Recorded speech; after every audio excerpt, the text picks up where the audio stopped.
దయచేసి కూర్చొని అందరూ దేవునికి స్తోత్రం. మీ అందరికి ప్రత్యేకమైన వందనాలు తెలియజేస్తుంటున్నాం. ఈ ఉదయకాల సందర్భంలో ప్రియమైనటువంటి దేవుని బిడ్డలారా, మనం ఇక్కడ ఎజ్రా గ్రంథంలో వాక్య భాగాన్ని చూస్తూ ఉంటున్నాం. ఇక్కడ ఈ శ్రమల దినాల్లో చెప్తాను 8వ అధ్యాయం 22వ వచనం. 8వ అధ్యాయం 22వ వచనంలో ప్రియమైనటువంటి దేవుని బిడ్డలారా, ఇక్కడ మనం ఒక విషయాన్ని గమనిస్తూ ఉంటున్నాం. జాగ్రత్తగా ఆలకించవాలనని కోరుతూ ఉంటున్నాను. ఈ ఎజ్రా గ్రంథంలో 8వ అధ్యాయం 22వ వచనంలో ఇలాగున రాయబడి ఉంటున్నది. ఇక్కడ ఏమన్నదనగా, మేలు కలగజేయుటకై ఆయనను ఆశ్రయించు వారందరికీ మా దేవుని హస్తము తోడుగా ఉండును గాని. అంటే ఎవరైతే దేవుని ఆశ్రయిస్తారో వారందరికీ దేవుని హస్తం తోడుగా ఉంటుంది. మళ్ళీ చెప్పనవసరం లేదు. ఈ కులం ఆ కులం, ఈ రంగు ఆ రంగు, ఈ మతం ఆ మతం ఏది లేదు. అందరికీ ఆయన హస్తం తోడుగా ఉంటుంది. ఆయన హస్తము, ఆయన ఉగ్రతయు ఆయనను విసర్జించు వారందరికీ వచ్చునని మేము రాజుతో చెప్పి ఉంటిమి. ఇక్కడ హస్తమేమో ఆయనకి ఇష్టమైనటువంటి దేవుని బిడ్డలైనటువంటి వారికి అందరికీ ఆయన హస్తం తోడుగా ఉంటుంది. ఎవరైతే వ్యతిరేకముగా ఉంటున్నారో వారికి కూడా ఏముంటుందంటే, ఆయనను విసర్జించు వారికి అందరికీ ఉగ్రత వస్తుంది. ఆయనను విసర్జించు వారి మీద ఆయన ఉగ్రత ఉంటున్నది అని మనం చూస్తూ ఉంటున్నాం. ఇక్కడ ఈ ప్రత్యేకమైనటువంటి సందర్భాలలో లేదా ప్రత్యేకమైన శ్రమ దినాలలో మనం చూస్తున్నాం ఎక్కువగా ప్రార్థన గురించి, ఉపవాసము గురించి చూస్తూ ఉంటున్నాం. ఇక్కడ ఉపవాసము ఎందుకు ఉండాలి లేదా ప్రార్థన ఎందుకు చెయ్యాలి అనే మాట కనుక మనం చూసినట్టు కనుకైతే, దేవుని హస్తము మనకు తోడు ఉండాలంటే మనం ప్రార్థన చెయ్యాలి. ఇంకా కొంచెం లోతుగా వెళ్ళాలంటే ఉపవాసం ఉండాలి, మొర్ర పెట్టాలి, గగ్గోలు పెట్టాలి, యేసయ్య దగ్గర ఏడ్చి వెక్కి ఏడ్చి ప్రార్థించాలి. అరే, అంతగా ఎక్కి ఏడ్చి ప్రార్థిస్తేనే ఇస్తాడా దేవుడు? అది ఒకసారి నీకు నీ బిడ్డకున్న సంబంధాన్ని ఆలోచించుకుంటే నీకు అర్థమైపోతుంది. లేదా నీకు నీ తండ్రికి ఉన్న సంబంధాన్ని ఆలోచిస్తే అర్థమైపోతుంది. నీ తండ్రి నీకేమన్నా ఇయ్యలేడంటే నువ్వు ఏడుస్తావు కదా. నీ తండ్రి నీకేమన్నా ఇవ్వకపోతే నువ్వు తిండి మానేస్తావు కదా, ఉపవాసం ఉంటావు కదా. అలాగా ఇక్కడ ఏడుపు అనేది ప్రార్థన, ఇక్కడ ఉపవాసము అనేది ప్రార్థన. కనుక దేవుని హస్తము కొరకు, మనకు తోడు ఉండడం కొరకు మనము ప్రార్థన చెయ్యాలి. చాలామందికి ప్రార్థన చేయడం అంటే వెనుకంజ వేస్తారు. చూద్దాంలే చేద్దాంలే అంటావు, కానీ నీ బతుకు దరిద్రంలో ఉన్నది అయినా నువ్వు ప్రార్థన చెయ్యవు. నీ బతుకు గందరగోళంలో ఉన్నది అయినా నువ్వు ప్రార్థన చెయ్యవు. నీ పరిస్థితి ఏం బాగుండదు అయినా నువ్వు ప్రార్థన చెయ్యవు. నువ్వు ఈరోజు చచ్చిపోతావో రేపు చచ్చిపోతావో తెలియదు నీకు, అయినా ప్రార్థన చెయ్యవు. నీ పరిస్థితి అగమ్య గోచరముగా ఉంటున్నది అయినా నువ్వు ప్రార్థన చెయ్యవు. నీ ఆరోగ్యం నీ చేతిలో లేదు, నువ్వు తిరిగే తిరుగు నీ చేతిలో లేదు, అయినా నువ్వు ప్రార్థన చెయ్యవు.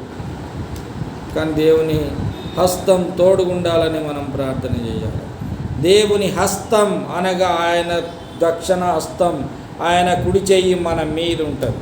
ఇంకొక మాట హస్తం అనగా ఆయన సన్నిధి, ఆయన మనకు సమీపముగా ఉంటాడు. ఆయన మనకు సమీపముగా ఉండడం కోసం ప్రార్థన చేయాలి. ఆయన హస్తం మనకు తోడుగా ఉండడం కోసం ప్రార్థన చేయాలి.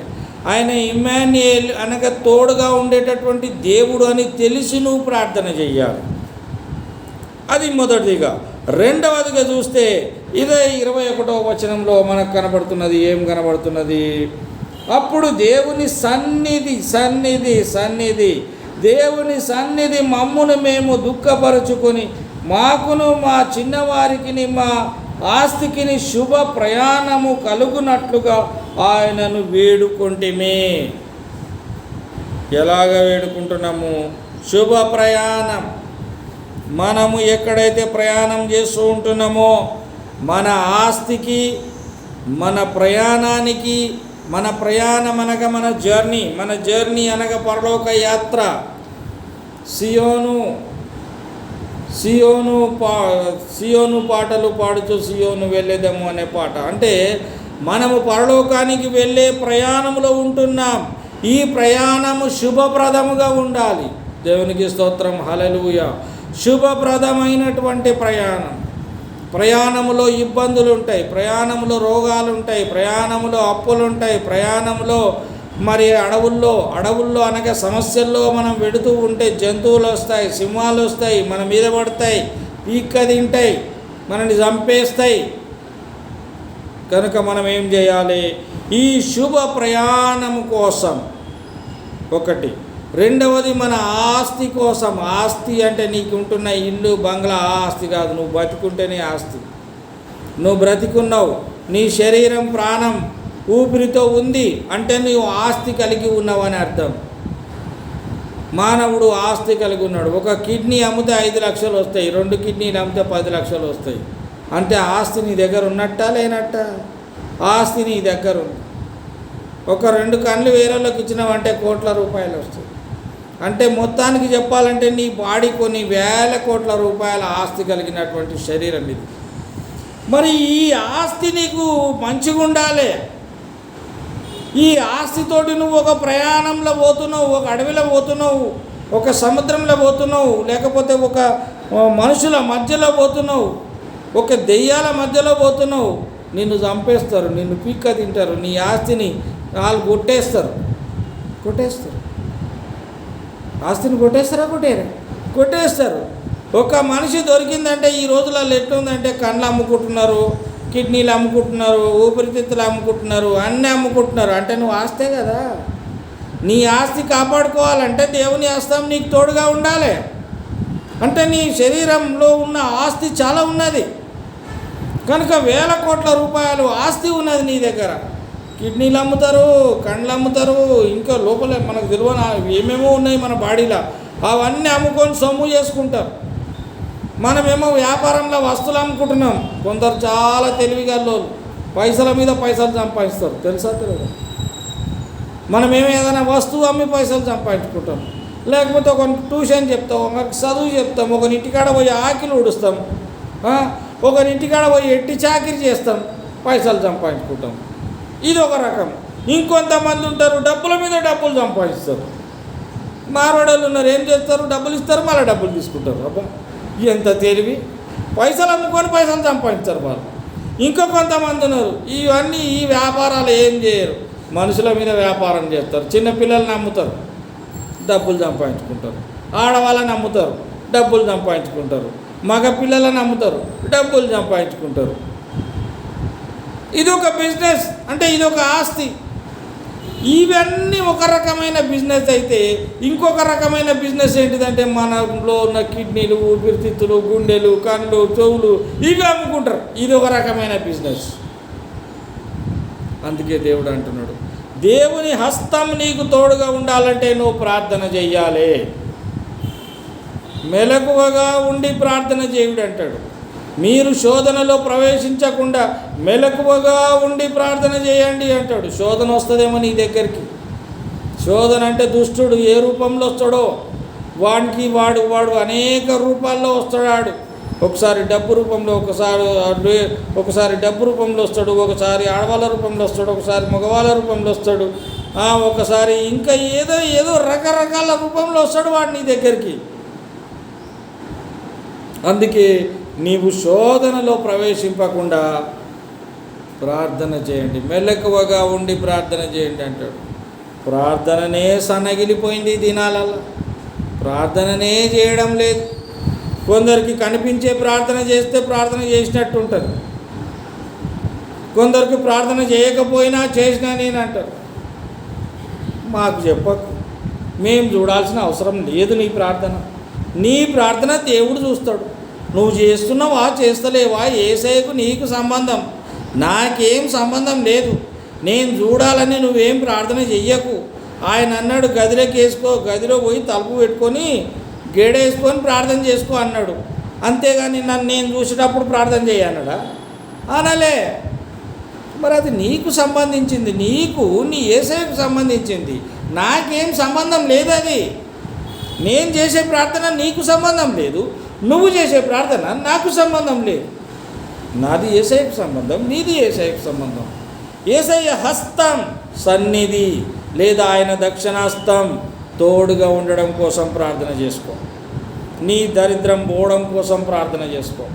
నీకున్న సమస్యలు పోవడం కోసం ప్రార్థన చేసుకో. నీకున్న అనారోగ్యం పోవడం కోసం ప్రార్థన చేసుకో. నీకున్న అప్పుల సమస్యల కోసం ప్రార్థన చేసుకో. నీకు ఆయనకు సంబంధం. ప్రియమైనటువంటి దేవుని బిడ్డలారా, దేవుని సంగమా, జాగ్రత్తగా మనం గమనించవలెనని కోరుతున్నాను. అది రెండవదిగా, నీ ఆస్తి, నీ శుభప్రదమైన ప్రయాణం కోసం నువ్వు ప్రార్థన చేసుకో. మూడవదిగా, నీకు మేలు కలగడం కోసం ప్రార్థన చేసుకో. నీకు మేలు కలగడం కోసం ప్రార్థన చేసుకో. ఏమంటున్నాడు ఇక్కడ? ఆయన ఉగ్రతయు ఆయనను విసర్జించి వారందరి మీదికి వచ్చునని మేము రాజుతో చెప్పి ఉంటిమి కనుక మార్గమందున శత్రువుల విషయమై మాకు సహాయము చేయునట్లు కాల్బలములను రౌతులను రాజునొద్దకు కావలనని మనవి చేయుటకు సిగ్గుగా నాకు తోచెను. కొన్నిసార్లు అడగాలంటే సిగ్గు అవుతుందట. దేవుని దగ్గర అడగడానికి సిగ్గేందుకు? డాక్టర్ దగ్గరికి పోయినప్పుడు నాకు నొప్పి అయింది అంటే, ఏడ నొప్పి అయింది అంటే చూపిస్తే కష్టమంట. చూపిస్తే కష్టమంటే నీ నొప్పి ఎట్లా పోతుంది? ఆడు చూడాలి కదా, డాక్టర్కి అర్థమైతే కదా నీ నొప్పి ఏంటిదో. అప్పుడే కదా నీకు మందు ఇస్తాడు, నీకు మేలు జరుగుతుంది. మేలు కలుగుటకు నువ్వు ప్రార్థన చేయాలి. మేలు కలగాలి, నీకు మేలు జరగాల, నీకు విజయం రావాలా, నీ సమస్య పోవాలా అంటే నువ్వు ప్రార్థన చేయాలి. ఇంకా కొంచెం లోతులకు వెళ్తే ఉపవాసం ఉండి ప్రార్థన చేయి, లేదా ప్రార్థన చేయి. అది మూడవదిగా చూస్తూ ఉంటున్నాం. నాలుగవదిగా చూసినట్టు కనుకైతే ఇదే 8:22 వచనంలో వాక్యంలో మాత్రమే కనబడుతున్నది. దేవుని ఉగ్రతను తప్పించుకోవడానికి ప్రార్థన చేయాలి. దేవునికి స్తోత్రం, హల్లెలూయా. దేవుని ఉగ్రత తప్పించుకోవడానికి ప్రార్థన చేయాలి. దేవుని ఉగ్రత మన మీద ఎందుకు ఉంటుంది? నువ్వు ప్రార్థన చేయవా? నువ్వు దేవుని మాట వినవా? నువ్వు నీకు ఎన్ని ఇబ్బందులు పెట్టినా నువ్వు ప్రార్థనకు మాత్రం వంగుతలేవు. నీకు తిండి తక్కువ చేస్తాడు, బట్టలు తక్కువ చేస్తాడు, నీ పిల్లలను దూరం చేస్తాడు, నీ తల్లిదండ్రులను దూరం చేస్తాడు, నీకు సమస్యలు పుట్టిస్తాడు, నీకు అప్పుల పాలు చేస్తాడు, నేను దరిద్రంలో ముంచుతాడు. అయినా నువ్వు ప్రార్థన చేయవాయ్. మరి దేవునికి ఉగ్రత రాదా? ఉగ్రత వస్తుంది. అరే బాబు, నేనే నా పిల్లలు అన్నట్టు ఎన్నిసార్లు చెప్పారా నీకు? ఎన్నిసార్లు చెప్పినా నీ దిమాగ్ సెంటర్లకు వస్తుంది.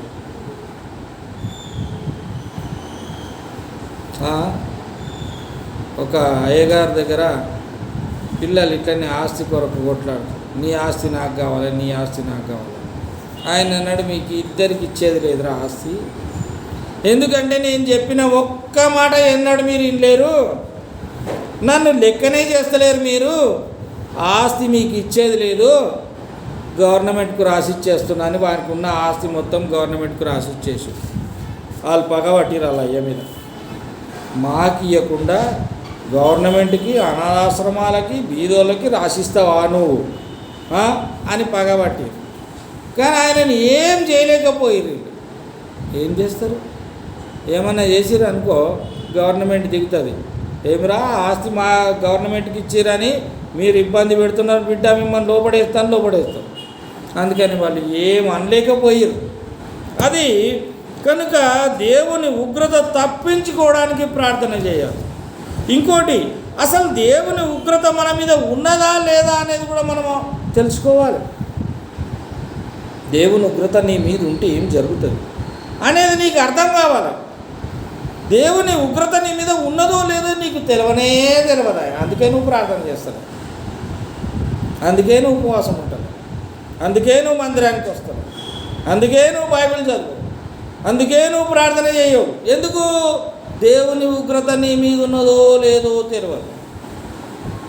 మీ అయ్య ఆస్తి రాసియకపోతే నీకు అర్థమవుతుంది, కానీ దేవుని ఉగ్రత నీ మీద ఉన్నదో లేదో తెలుసుకున్నాడు ఇక నీకు అర్థమవుతుంది. నీకు అర్థం కావాలంటే నువ్వేం చేయాలి? దేవునికి దగ్గరగా వచ్చి అడగాలి, ప్రార్థన చేయాలి, వాక్యం చదవాలి, మందిరంకి రావాలా, అప్పుడు నీకు అర్థమవుతుంది. అప్పుడు నువ్వు అడగాల. దేవుని ఉగ్రత తప్పించుకోవడానికి నువ్వు ప్రార్థన చేయాలి. తర్వాత శత్రువుల విషయమై సహాయం కొరకు ప్రార్థన చేయాలి. ఎవరి విషయమై? శత్రువుల విషయమై. ఇక్కడ అంటాడు, మార్గమందున్న శత్రువుల విషయమై మాకు సహాయము చేయుము అంటున్నాడు. ఇక్కడ మనకు మార్గంలో శత్రువులు ఉన్నారు చాలామంది. శత్రువులు మనం ఎవరికి శత్రువు కాకపోయినా మనం అందరినీ మిత్రులాగా చూసినా మనల్ని శత్రువులాగా చూసేవాళ్ళు ఉన్నారు. మన ఇంట్లో ఇప్పుడు మా ఇంట్లో నేను అందరినీ మంచిగానే ప్రేమిస్తాను. నన్ను ప్రేమించకపోవచ్చు చాలు, నేను అందరినీ ప్రేమగా చూస్తున్నా, వాళ్ళు నన్ను శత్రువుగా చూస్తుర్రేమో. అట్లా అందుకే అంటున్నాడు, శత్రువుల విషయమై సహాయం కొరకు ప్రార్థన. ఈ శత్రుత్వం లేకపోవడానికి శత్రువుల కొరకు మనం ప్రార్థన చేయాలి. దేవునికి స్తోత్రం, హల్లెలూయా. అది 5వదిగా. 6వదిగా చూస్తే దేవుడు మన మనవి అంగీకరిస్తున్నాడా లేదా కూడా తెలుసుకోవాలి. మనం ప్రార్థన చేస్తాం, అసలు మన ప్రార్థన దేవుడు వింటున్నాడా లేదా? ఎవరికి తెలియదు. ప్రార్థన చేస్తారు, వెళ్ళిపోతాం. తండ్రి నీకు స్తోత్రం, నాకు ఆత్రం, అంతే. చిన్న ప్రార్థన చేసుకోవాలి, పారిపోవాలి. అరే నీ ప్రార్థన ఆయన విన్నాడా లేదా తెలుసుకోవా? ఎట తెలుస్తుంది. తీగ ద్రాక్షావల్లిలో నిలిచి ఉంటేనే కానీ ఫలించదు. మరి నువ్వు యేసేలో నిలిచి ఉంటే ఫలిస్తావు. యేసేలో నిలిచి ఉంటే నీకు అర్థమవుతుంది. నువ్వు యేసేలో నిలిచి ఉండకపోతే నీకెట్లా అర్థమవుతుంది? అర్థం కాదు. కనుక దేవుడు మన ప్రార్థన అంగీకరిస్తున్నాడా లేదా అనేది కూడా మనం తెలుసుకోవాలి. దాని కొరకు మనం ప్రార్థన చేయాలి. ఎన్ని ప్రార్థనలు చూసినాం ఇక్కడ? దేవుని హస్తం మన తోడు కోసం ప్రార్థన, ఆసక్తి లేదా ఆస్తి శుభ ప్రయాణం కోసం ప్రార్థన, మనకు మేలు కలుగుట కోసం ప్రార్థన, మనం దేవుని ఉగ్రత నుండి తప్పించుకోవడం కోసం ప్రార్థన, శత్రువుల విషయమై సహాయం కోసం ప్రార్థన, మన ప్రార్థన అంగీకరిస్తున్నాడా లేదా తెలుసుకోవడం కోసం ప్రార్థన. అది కూడా ప్రార్థన. మనం ప్రార్థన చేస్తున్నాం, దేవుడు వింటున్నాడా లేదా, అసలు మన ప్రార్థన ఆయన యాక్సెప్ట్ చేసిండా లేదా, అది తెలుసుకోవాలంటే కూడా మళ్ళీ ప్రార్థన చేయాలి.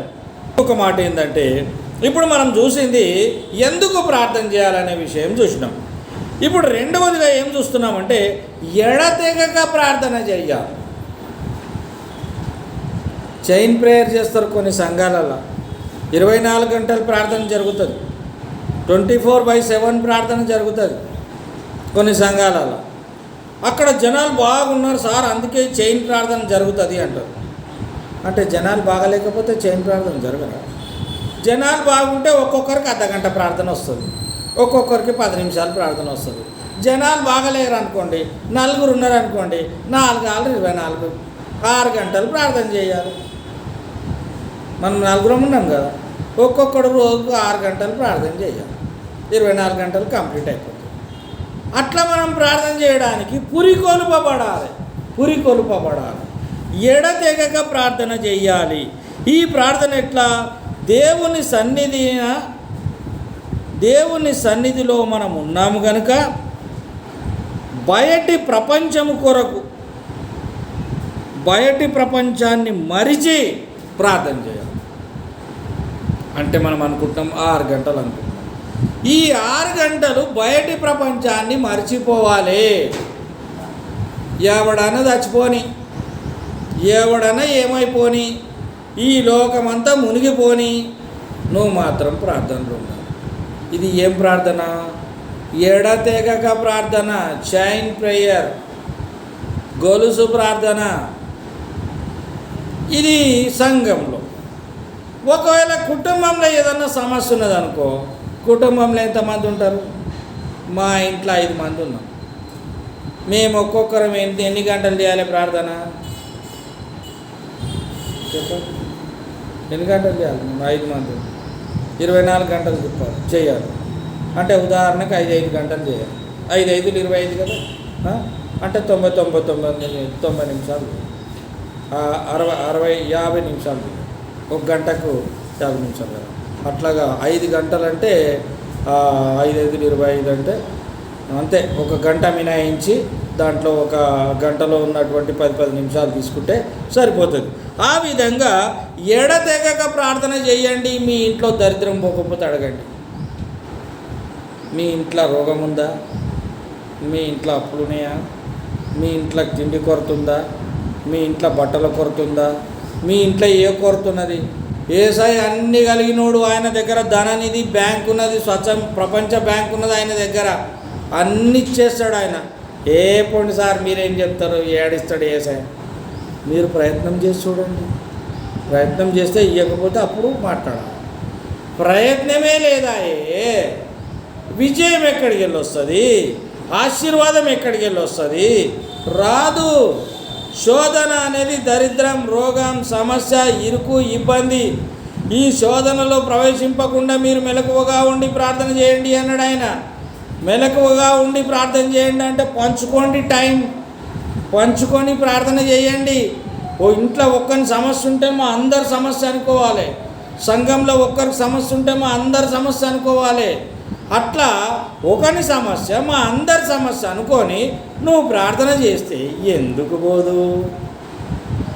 ఒక ఇంటికి అవసరం ఉంటుంది, అప్పు అవసరం ఉంది, ఇల్లు కాపాలపడాలంటే. ఇచ్చేటోడు అంటాడు, ఇంట్లో ఎంతమంది ఉన్నారయా మీకు అప్పు ఇస్తే అప్పు తీర్చుకోనికే? మనకు అప్పు బాకీ ఉన్నాం ఈ ఇల్లు మీద, మీ అప్పు బాకీ ఉన్నారు కదా, అప్పు తీరవడానికి ఎంత కావాలి మీకు అన్నాడు. అరే కావాలయ్యా మాకు ఒక 5 కోట్లు అన్నాడు. మీరు ఎంతమంది ఉన్నారయ్యా ఇంట్లో అంటారు. 5 మంది ఉన్నామంటారు. ఒక 4గురిని ఇంట్లోకి వెళ్ళగొడతారా, మీరు ఒక్కరు ఉంటారా అని అడుగుతాడు. అట్టెట్టు వెళ్ళగొడతాం సార్, వాళ్ళు కూడా ఉండాలి కదా ఇంట్లో. మరి వాళ్ళు కూడా ఉండాలంటే మరి 5 కోట్లు మీకు ఇస్తున్నా కదా, మరి 5 కోట్లు నువ్వు కడతావా వాళ్ళందరూ కడతారా? నేను కడతాను. నువ్వు కట్టిన తర్వాత వాళ్ళ ఇంట్లోండి ఇల్లు నా ఇల్లు అంటే అట్ట కుదరదు. ఆ 5గురితోటి సంతకం పెట్టియాలి. మీ 5గురు కలిసి పైసలు కట్టాలి, అప్పుడే నేను ఇస్తా అంటాడు. అట్లాగే మనం ఇంట్లో 5 మంది ఉండి ఒక్కడు ప్రార్థన చేసి కొంప దరిద్రం పోవాలంటే ఎట్లా పోతుంది? మీ ఇంట్లో సమస్య పోవాలంటే ఎట్లా పోతుంది?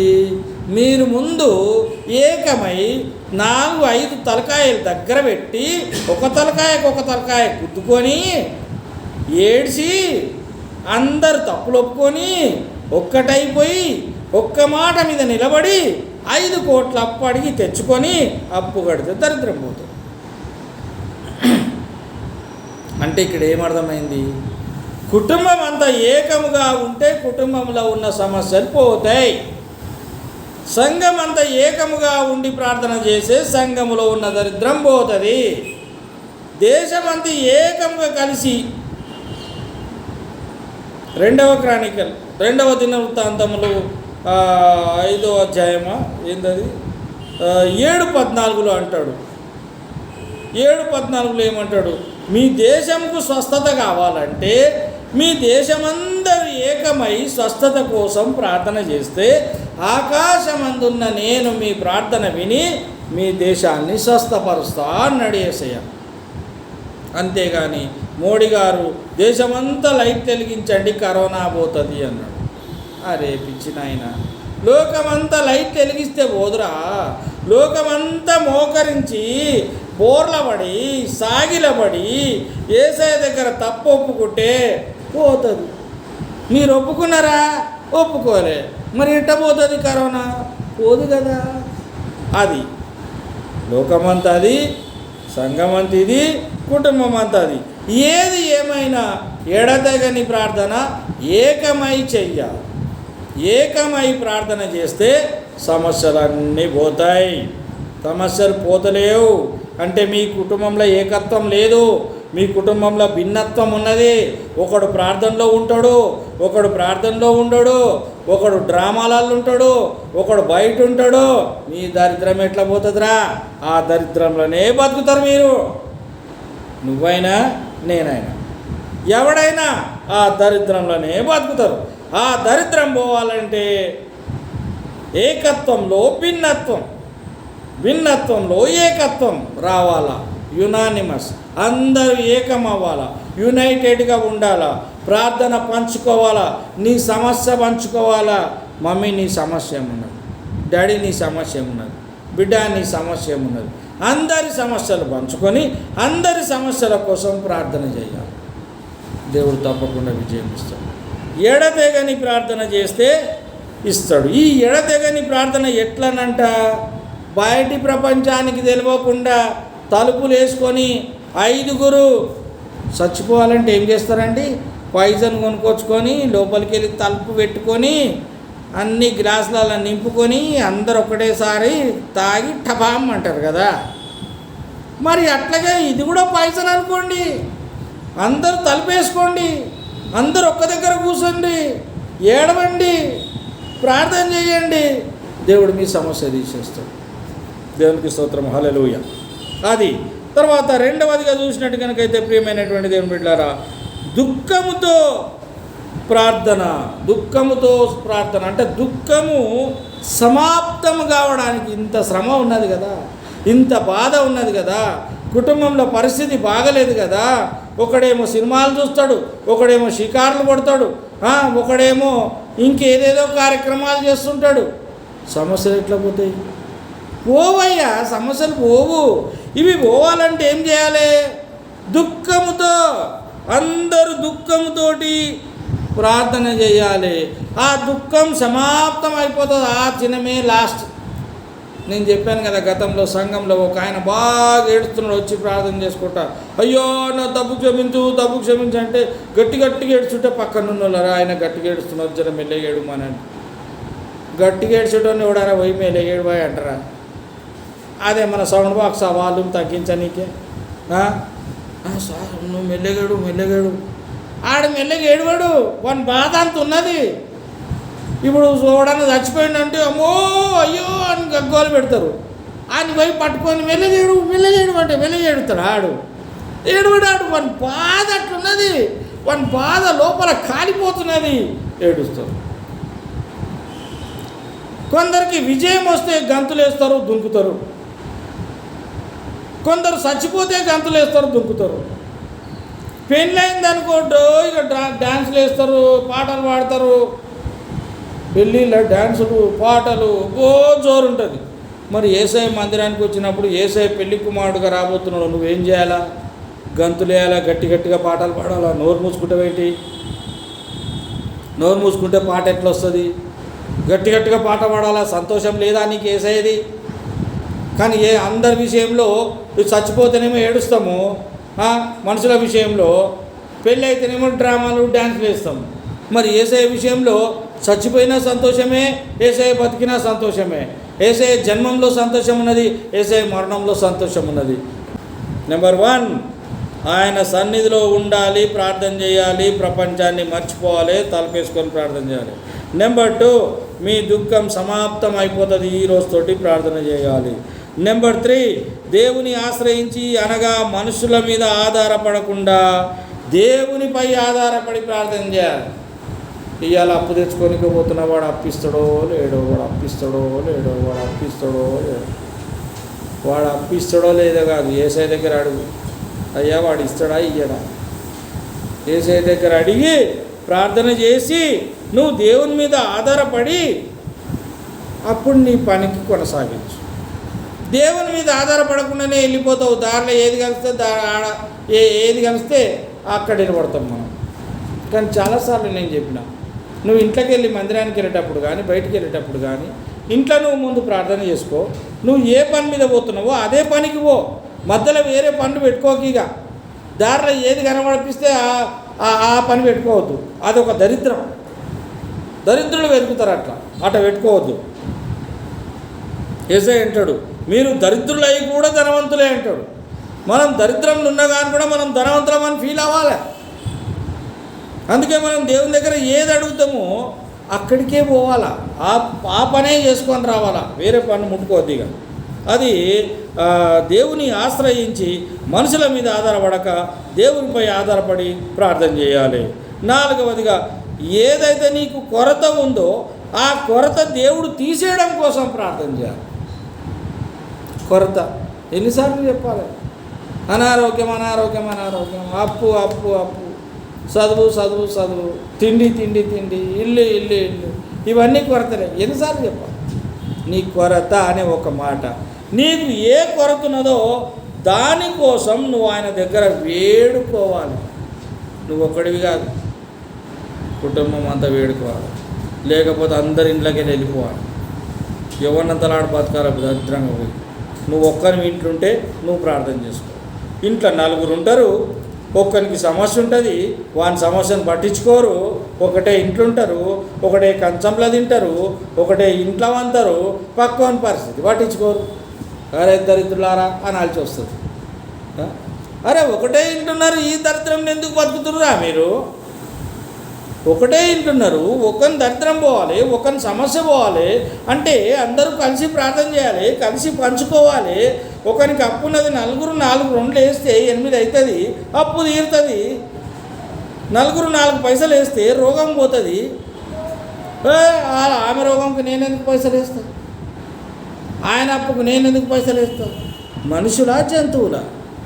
మనుషులను సంఘజీవి అంటారు. మనుషులను సంఘజీవి. చచ్చిపోతే 4 మోసుకొని పోవాలి మనల్ని. మరి మనుషులు సంఘజీవి అన్నప్పుడు సంఘంలో ఉన్న 4 చేతులు వేస్తే వాడు పైకి లేస్తాడు కదా. వెయ్యరే, వాడు మీ నాయన కదరా. అయితే నా కొరకు చేసిండు అప్పు, నేనెందుకు కడతా? కట్టాలరా నాయన. వారు నీ కొరకు చేసిండా, వాని కొరకు చేసిండా, ఎవరిని కొరకు చేసిండా, అది కాదు ఇక్కడ క్వశ్చన్. అప్పు చేసిండు, తప్పు చేసిండు, అయిపోయింది, నువ్వు కట్టాలంతే. అదే అప్పులోడు అయితే డైరెక్ట్ మంచిగా చెప్తాడు, మా నాయన చేసిండు సార్ అప్పు, నేను కట్టేది లేదు. నేను పట్టుకోరా, కట్టేయి రవి, నాకు రాలు చేస్తుంది. ఏమ్రా మీ అయ్యి అప్పు చేస్తే నువ్వు కట్టేది లేదా? కట్టు రవి, దీని ముందు కట్టరు చెట్టుకి అని ముందు చెట్టుగా. నేను అప్పు చేయలేదు, నన్ను ఎందుకు కట్టేస్తారు మీరు? తినలేవారా నువ్వు? మీ అయ్య పెట్టింది, ఆయన పెట్టిన తిండి తినలేవా? ఆయన ఇంట్లో ఇప్పుడు ఏడు ఉంటున్నావురా నువ్వు? ఆ ఇంట్లో ఉంటున్నావు. ఆ ఇల్లు ఏముందిరా? మా నాయనది. మరి మీ నాయన ఇంట్లో వండుకుంటా మీ నాయన అప్పు కట్టవా? మీ నాయనకు రోగం వస్తే చూడవా? కట్టేయి రవిని, కట్టేసి కొట్టమన్నారు. అదే ధర్మశాస్త్ర గ్రంథం, పాత నిబంధన ధర్మశాస్త్రంలో అయితే ఒక దగ్గర కూర్చోబెట్టి రాళ్ళతోటి చచ్చిందాక కొట్టి చంపేయమన్నారు. వాని చచ్చిందాక రాళ్ళతోటి కొట్టి చంపేయమన్నారు. యేసయ్య వచ్చిండు, ప్రేమిస్తున్నాడు, ఆయన ప్రేమ చూపిస్తున్నాడు కనుక, బిడ్డ మీ నాయన అప్పు చేసిండ్రా, మీరు కూడా కొంచెం కలిసి పంచుకొని కట్టేయండి. ఇట్లా చెప్తున్నాడు ఆయన. అంటే మీకు మంచిగా చెప్తే అర్థం కాదా? పాత నిబంధనలాగా రాళ్ళతోటి కొడితే అర్థమవుతుందా? జాగ్రత్త. అయితే ఏదైనా కొరత ఉంటే దానికోసం ప్రార్థన చేయాలి. ఇప్పుడు మనం ఏం చూసినాం? ఎందుకు ప్రార్థన చేయాలి, ఎడతెగక ప్రార్థన ఎలా చేయాలి, 3వది ఇలాంటి ప్రార్థనలు చేస్తుంటే 3వదిగా మనకు జవాబు ఏమొస్తున్నది అని చూస్తే, మన మనవి అంగీకరించాడు దేవుడు. మన మనవిని దేవుడు అంగీకరించాడు. 8:23లో కనబడుతుంది. అలాగే మన ప్రయాణము ఏదైనా ప్రయాణం అయితే మన ప్రయాణము క్షేమంగా జరిగింది. తర్వాత 3వదిగా దేవుని హస్తం మనకు తోడుగా ఉన్నది. ఇది దేవుని సమాధానం. దేవుని హస్తం మనకు తోడుగా ఉంది. 4వదిగా శత్రువుల చేతుల నుంచి మనకు విడుదల దొరికింది. శత్రువు అంటే మన అనారోగ్యం, మన సమస్య, మన ప్రాబ్లం, దాని నుంచి మనకు విడుదల దొరికింది. 5వదిగా మార్గమందు పొంచి ఉన్న సమస్యలన్నీ తప్పించబడ్డాయి. మనం పోతుంటే కొన్ని సమస్యలు మార్గంలో ఉంటాయి, మధ్యలో ఉంటాయి సమస్యలు. మనం ఎప్పుడో అప్పు చేసినాం, మర్చిపోయినాం, ఆడు టక్కన వచ్చి ముంగడ నిలబడి గుర్తుపట్టినావా ఆనందం? ఎవరో నువ్వు నాకు తెలియదు, అప్పు తీసుకున్నావు మర్చిపోయినావా? అవునవును. ఏమంటాడు ఇక్కడ? మార్గమందు పొంచి ఉన్న సమస్య నీ దగ్గరకు వస్తుంది, నిన్ను పట్టుకుంటుంది అది. అప్పుడు నువ్వేం చేయాలి? దేవుని దగ్గర నువ్వు ప్రార్థన చేసినావు కనుక, ఎడతెగక ప్రార్థన మీ కుటుంబంతో కలిసి చేసినావు కనుక ఇప్పుడు వాడు తప్పించబడతాడు. ఉదాహరణకి చెప్పాలంటే ఆడు మన ముందుకు రాడు, మన ముందడికెళ్ళే పోతుంటాం, కానీ మనల్ని చూడడా, మనల్ని చూడకుండా చక్కగా వెళ్ళిపోతాడు. ఆ చక్కగా వెళ్ళిపోయినప్పుడు మనం ఏమనుకోవాలంటే దేవుని హస్తం నాకు తోడుగా ఉన్నది. దేవునికి స్తోత్రం, హల్లెలూయా. దేవుని హస్తం మనకు తోడుగా ఉన్నది కనుక మన సమస్య పక్కకి వెళ్ళిపోయింది. మనని చూడలే, మనం చచ్చిపోయే టైం వస్తుంది, మన యాక్సిడెంట్ మన సైడ్కి వెళ్ళిపోతుంది, మన సైడ్కి వెళ్ళిపోతాడు, మన అనారోగ్యం మన సైడ్కి వెళ్ళిపోతుంది, మన దరిద్రం మన సైడ్కి వెళ్ళిపోతుంది, మనం తప్పించబడతాం. దేవునికి స్తోత్రం. అలాగున ఈ ప్రార్థన మనము ఎలాగూ చేయాలో ఈ దినం ప్రార్థన మనకు నేర్పించాడు. ప్రార్థన ఎందుకు చేయాలి, ప్రార్థన ఎడతెగక చేయాలి, ఈ ప్రార్థనకు జవాబు నీకు వస్తుంది. అలాగూ ప్రభు అయినటువంటి యేసుక్రీస్తు మన సమస్యలన్నిటికీ సమాధానం దయచేయునుగాక. ఆమేన్.